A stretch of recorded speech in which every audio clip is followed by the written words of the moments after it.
Africanidades conectadas.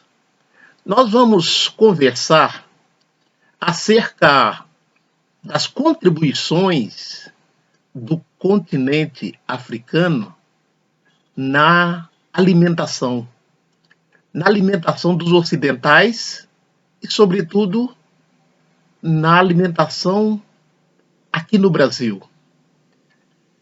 Eu vou sugerir alguma bibliografia que fala especificamente da contribuição dos povos africanos na culinária brasileira, mas também vou sugerir outras leituras, como, por exemplo, essa obra, A Invenção do Cotidiano, escrita por Michel de Certeau, Lucy Giardi e Pierre Mayol. O segundo volume é intitulado Morar e Cozinhar. O capítulo 10, especificamente, fala das artes de nutrir. Esse capítulo, escrito por Lucy Giardi, nos mostra a relação entre a alimentação, a memória e a identidade. A memória degustativa, a memória da alimentação que nós tivemos preparados pelos nossos familiares, na maioria das vezes pelas mulheres, pelas mães. E também quero mencionar aqui essa obra imensa de mais de 800 páginas, História da Alimentação, organizado pelo Jean-Louis Flandin e Máximo Montanari. Nesse livro de quase mais de 800 páginas, né, é uma obra densa, os autores falam da contribuição de diversos povos na construção da arte de nutrir dos ocidentais. E eles dedicam no máximo, 10 páginas para a África, mais exatamente para o Egito, no capítulo 3, Alimentos e Bebidas do Egito Antigo. E tem um momento ali que ele fala dos alimentos que os antigos egípcios davam para os antepassados, para os seus mortos, sobretudo nas pirâmides, para os faraós, para os ancestrais, que nos fez lembrar aqui a questão das oferendas oferecidas nos cultos afro-brasileiros, sobretudo nas encruzilhadas, os ebós, a comida de santo. Mas o que me chama a atenção é que das 800 e poucas páginas, apenas 10 dedicado à contribuição dos povos africanos na história da alimentação ocidental. Vou utilizar também um livro específico do antropólogo Raul Lodi, Kituto, Histórias e Receitas da África na Formação das Cozinhas no Brasil. Não é? E também uma outra obra de Rosa Nepomuceno, Viagem ao Fabuloso Mundo das Especiarias. Histórias e lendas, origens e caminhos, personagens, remédios, favores e sabores. Essa obra. E nela, basicamente, o capítulo que fala especificamente da contribuição dos povos africanos na culinária brasileira. A gente poderia falar na diáspora, mas ela aqui trabalha basicamente o Brasil. Vamos lá então. O chamado continente negro é o fantástico berço de muitas plantas e animais e dos primeiros homens, onde deuses vivem nas folhagens, pedras, árvores, água e disfarçados de bichos. A África é de tantas faces étnicas, climáticas e culturais, onde parte do povo reza voltado para Meca, outra para o crucifixo cristão, e a maioria cultua legiões de orixás que agem soltos, senhores de si, por todo canto. Legou riquezas inestimáveis à culinária do mundo. Na terra de Ossanha, conhecedor dos segredos das mais humildes ervas, as mais frondosas árvores, mestres de feiticeiros e xamãs, surgiram ótimas especiarias e forma surpreendente de usá-las. Como não haveria de ser?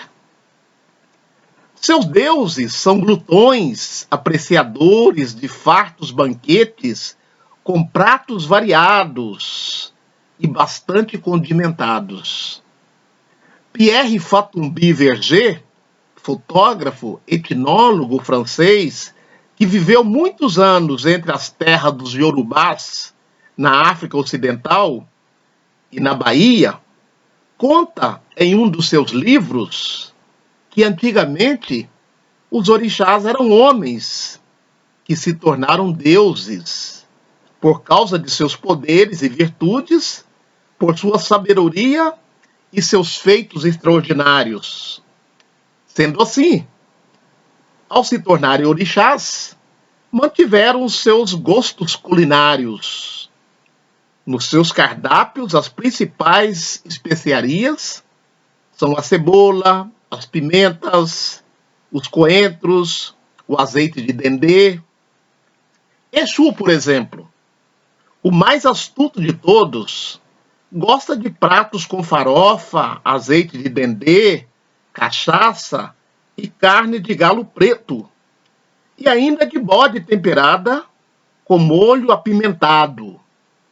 Oxum, a bonita e vaidosa moradora dos rios, aceita toda sorte de presentes, búzios, mel e pratos de mulucum, em que se misturam cebolas, feijão fradinho, sal e camarões.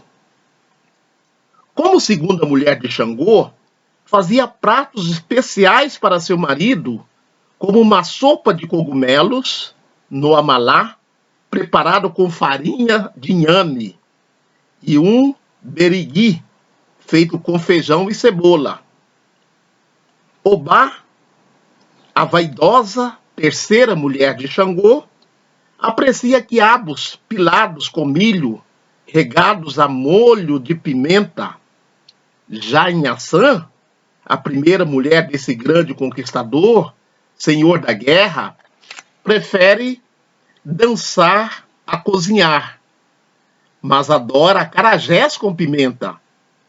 Obaluayê, o deus das doenças contagiosas, que tem o dom da cura, foi um terrível guerreiro antes de se tornar orixá, e é acalmado com pratos de inhame pilado, feijão, farinha de milho, azeite de dendê, picadinho de carne de bode e muita pipoca.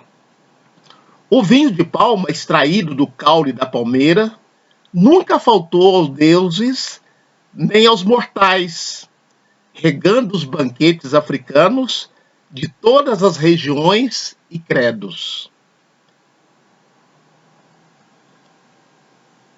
Com costas banhadas ao mar pelo Mediterrâneo, a leste pelo Atlântico, e a oeste pelo Índico, e ao sul pelo Pacífico, com a imensa terra de mais de 30 milhões de quilômetros quadrados, retalhadas entre desertos, savanas, estepes e florestas, e barreiras de montanhas.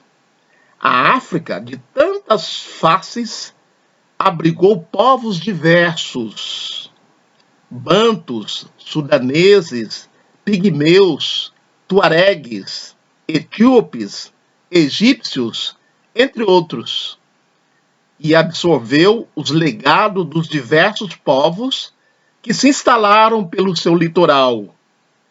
O interior de mil riquezas, mistérios, permaneceu quase expugnado até o século XIX. Os primeiros comerciantes estrangeiros a aportar no norte foram os fenícios, mais de 2000 anos antes de Cristo, para fundar colônias e desenvolver o comércio e a mineração. Levaram os embutidos secos e condimentados, formas de conservar as carnes em suas longas viagens, e que deram origem ao merguez norte-africano.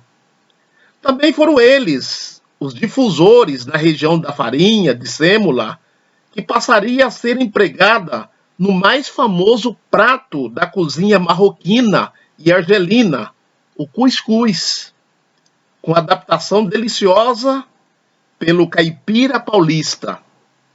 Plantaram ainda mudas da gloriosa oliveira, que se estabeleceu solidamente no norte da África, especialmente nas regiões ocupadas por Tunísia e Marrocos, que se tornariam grandes produtores e exportadores do azeite, inclusive para a Itália.